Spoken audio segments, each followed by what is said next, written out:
Hey guys, Amy here with Leap of Faith Crafting. So today we are going to be doing a beginner's tutorial on using our xTool F1 engraving machine and engraving tumblers. So I've been making quite a few, so I just wanted to kind of show you some tips and tricks that I have found that help get a very clean cut on here. So I kind of did a bunch of different videos and kind of mushed them together, so they might seem a little sporadic at first, but I just wanted to show you the first one I did. Actually, I don't even have a video of this one. You can see it went, I didn't get all the stuff off of the sides. If you can see in there, there's still paint on the side just because this is a curved surface. And I'll be showing you how I did it on here. So when I did this one, there was still paint left on those sides. So I did have to scrub this with a sponge and it did come off. But I wanted to see if I could get it better and go to the side. So then the next one I will show you is when I did this one, still kind of a small, less than 2-inch image, but it did get all the way to the sides because I actually dropped my laser down. So instead of having the blue light and red light right on top of each other that you usually do, I dropped it down so my so the laser was a little bit deeper, so it was more focused on the edge there, so that it would. So I dropped the laser down a little bit so my dots didn't align exactly, so that it actually engraved deeper onto those sides. So I got a good one there. So then I decided to go a little bit bigger with the same image that I used, and we get this one. And it went all the way down. I didn't scrub or do anything with this. This is a full clean cut, which is great. And I'll show you some tips on using the tapered tumblers and how to get those level. And then the settings that I use. Again, with all of this with engraving machine, the settings I use might not work exactly for yours. So you will have to kind of play around until you get, but they worked well for all of these tumblers that I did. And I will link all of these different tumblers below so you know what I'm using and also the files that I got. But again, I started with kind of an old tumbler, and you can see some things didn't work out, didn't get all the way in the depth. Some of them didn't even really get in there at all. So I'm playing around, but hopefully this just kind of gets you started and how you can use your F1 to engrave tumblers without the rotary or the chuck, which I don't have the cord for it yet, so I don't have that set up. So I'm just using it just straight on. Okay, so I'm just going to show you a few little things in xTool Creative Space, and then we're going to start engraving.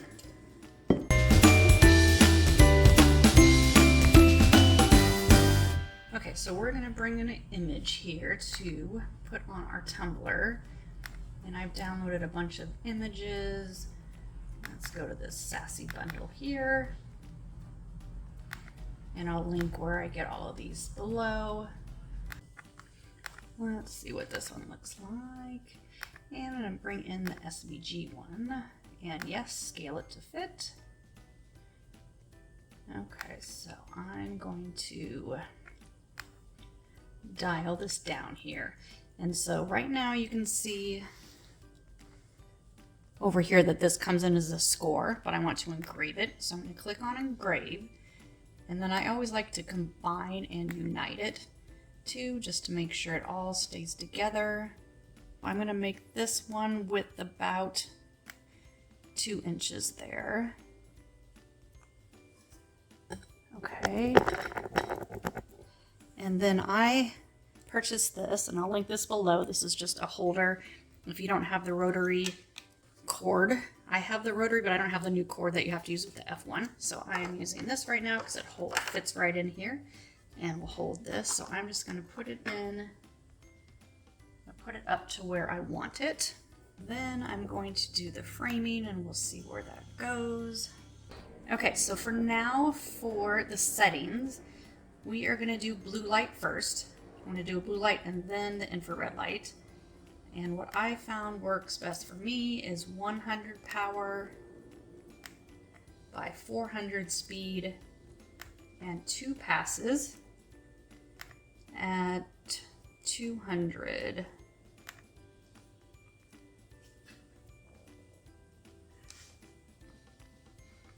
lines per centimeter. Okay, so then I'm going to hit process. And the one thing now is that we can't close this all the way. Oops. So I want to get low as I can. You just want to be careful not to breathe things and have everything going out the window. I have my window open. I'm going to hit start there and then start on my...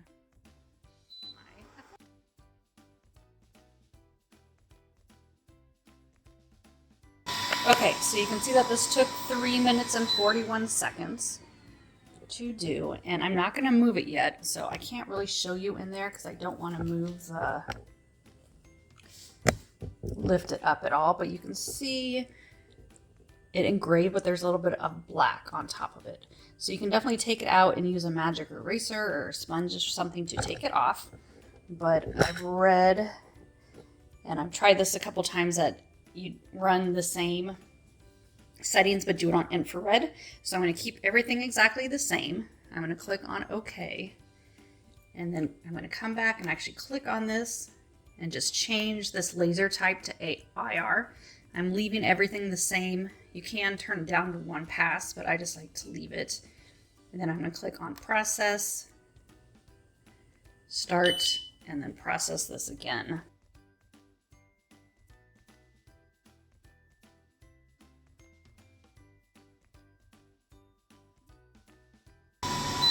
And that took about 3.5 minutes. Okay, so you can see when I go into it now, still the edges of this one even didn't get great. So I'm going to try to scrub them off and we'll see what happens. We probably need to set our depth a little bit deeper so that when it gets to that outside, you can see it's kind of already just coming off right there with my hand. So I'm just going to use a sponge and scrub that off, and I'll show you after that. Okay, so with a little scrubbing, I got all of that off. It looks pretty cool, right? So we're just going to do one more. I'm going to adjust it so that it's set to a little bit deeper and see if maybe we can get that edge off. Okay, so for this one, I have mine in there. And with any of the tumblers, you just want to make sure that they're level. If you have a leveler, go ahead and put that in there. Okay, so for this one, I'm actually going to make the depth a little bit deeper. So right now you can see that it's perfectly aligned. They're right on top of each other, but I'm actually going to make the laser go down a little bit more just by rotating it towards me. Okay, we're going to get just a little bit deeper there, not by much. And let's see where it's framing there. Okay. And I have all my same settings here. So we're going to hit process, start, and click in that button again.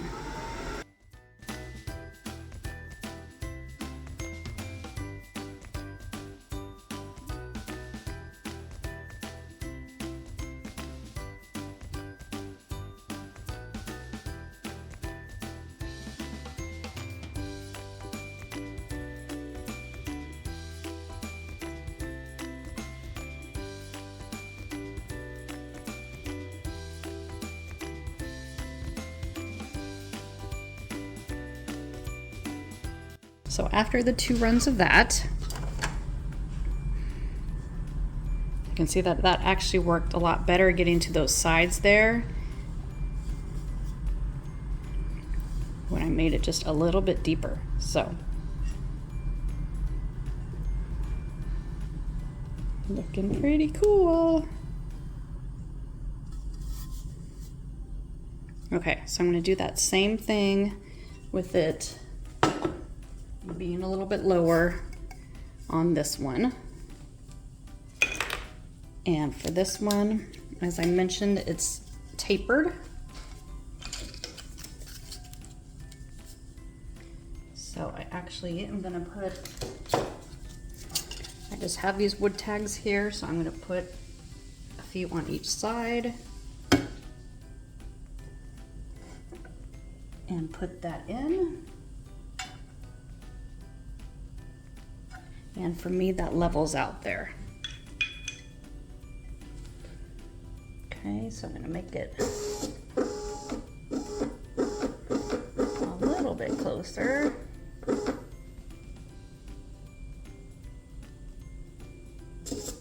But leaving that dot about a millimeter or two, so to the right there. Okay.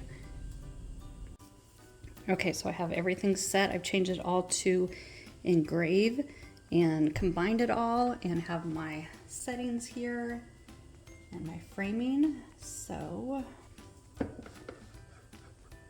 gonna lower that down as much as we can. Click on process.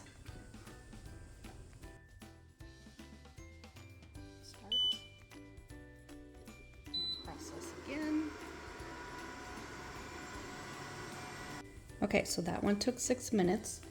We're gonna hit the OK. And again, we're gonna just click on this again and change it to the IR setting. Leave everything, actually we're gonna go down and just do one pass. So I'm gonna change this to 1. And click on process.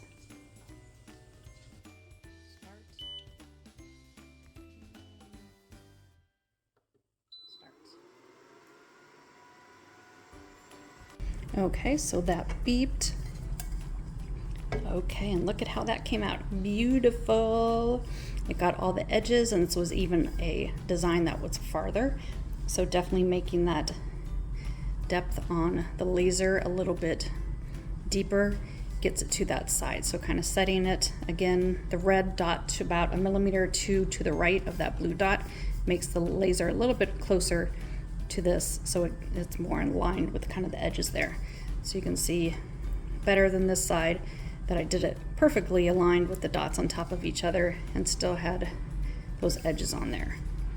So perfect. I don't even have to do any cleanup or anything like this, but again, you probably have to play with the tumblers you have. And but the setting that I showed you worked great for all of these tumblers. Worked great on this one. And then this, and I will list these tumblers that I have below. I got that one. And then this one, just to show you kind of how I started trying it. I didn't have it deep enough on this one or strong enough. And again, with this side, goes to that side. If you kind of like that ombre effect, that it doesn't go all the way over, you might like, you know, not having the depth, the silver all the way across it. So anyway, hope that gets you started with, you know, using the F1 engraving on tumblers without the rotary attachment. Like I said, I have one, I just don't have it, it doesn't come with the cord that you need for the F1. It only comes with the one you need for the M1. So I have to get that cord separately, and then I hope to have that tutorial for you soon. But anyway, hope this helps get you started, and thanks so much for stopping by.